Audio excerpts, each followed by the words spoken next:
What is up, New Beginnings Church? Happy Thursday morning to you, and welcome back to this devotion series through the Gospel of Luke. We are wrapping this week, and I want to give you a heads up about what we're doing starting next week.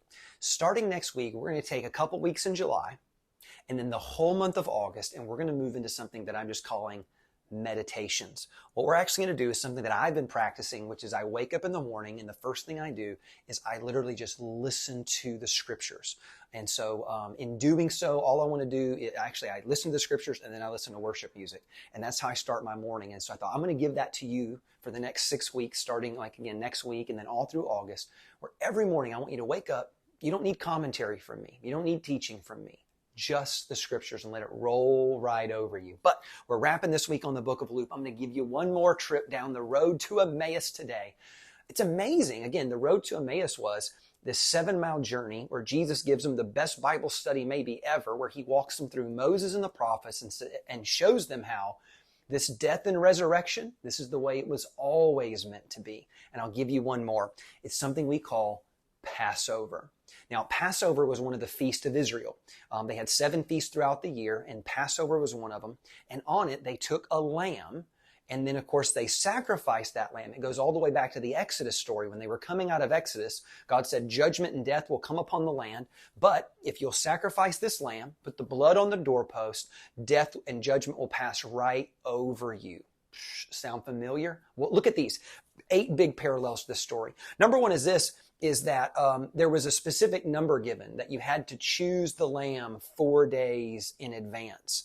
And so I want you to think about this. It was 4 days before his death on the cross that Jesus entered into Jerusalem. And if you pay attention, in those 4 days, he's constantly being questioned by the Pharisees and by the teachers of the law, because they're trying to find fault in him. Because not only was the lamb to be chosen 4 days in advance, the second thing is this: it was meant to be a lamb without blemish. Well, again, Jesus had already proven that he had lived a sinless life, but they thought, we're going to poke him with all these questions just to make sure he doesn't stumble or fall or err or have a blemish anywhere. Of course, Jesus answers these questions just brilliantly. The next thing is this, is that it had to be a prime lamb. It had to be a 1-year-old lamb, which was like the prime age, right? Well, Jesus apparently was at the prime age of his life at 33 years of old. So if you ever want to know what's my prime, there are certain theologians that even speculate that in heaven, if you get a renewed body, that if we're all the same age in heaven, that 33 is probably the year age body. I don't know about you, but I would love to go back to my 33-year-old body. Can I get an amen to that? So not only is it 1 year old, but it was every house and every family had to have their own lamb, right? And so this is the idea too, that no. This is a personal decision that you have to make. Everyone has to open up their home, open up the heart that they have, and let Jesus in. It wasn't like you could ride your neighbor's coattails into this thing. No, it had to be something over your home and over your heart. This is where it gets even crazier. The exact day that they were sacrificing the lambs is the exact day that they crucified Jesus.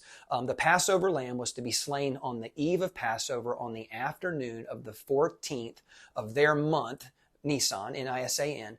And so think about this. Literally, all these Jews had descended upon Jerusalem. People are over at the temple. They're sacrificing lambs. And where's Jesus? He is up on that hill called Calvary. There was something interesting too, that when you had the Passover lamb, in the book of Exodus, they give very specific instructions that you're not to break the bones of the lamb. Well, think about it. The gospel writers were very specific in putting in there that they didn't break the bones of Jesus. He was pierced through with his feet and with his wrist, but usually what you did is you just hung there and suffered. And Rome wanted everybody to see it, so that you were warned, don't cross Rome. And so, but eventually you either suffocate, or if you didn't die soon enough, they would come and break your legs, because once your legs were broken, the hanging would be so severe that you would die from basically suffocation because you couldn't pull yourself up to breathe. But they had so beaten and bloodied Jesus beforehand that he had died before you ever needed to break any bones. Watch this. There was something about leftovers giving. In the Exodus story, they were told that the lamb had to be consumed entirely on the eve of Passover and that nothing was to remain overnight. Well, again, the customary norm for Rome was they'd leave you hanging on that cross even after they killed you. They'd leave you there for days just as a rotting body because they wanted everybody to see you don't cross Rome. Well, because of Passover, they were given special permission. Of course, Nicodemus and Joseph of Arimathea both pulled the body of Jesus down. He was put away in that tomb and totally put away. And then lastly, even think about this. The Exodus story gave them very specific instructions that they were to take the blood of this lamb and to put it on the top and on both of the sides of the doorpost of your home. Well, what picture does that paint? Well, as you paint, there's blood here spilling on the ground and then on the right and then on the left. And what do you have? You have the picture of the cross. Because maybe, just maybe, God always had a redemptive plan. And as a matter of fact, if you look at these 7 feasts, all of these feasts have types and symbols and shadows that eventually point to Jesus. It's good stuff, y'all. Church, I love you so much. God bless you. I'll see you tomorrow.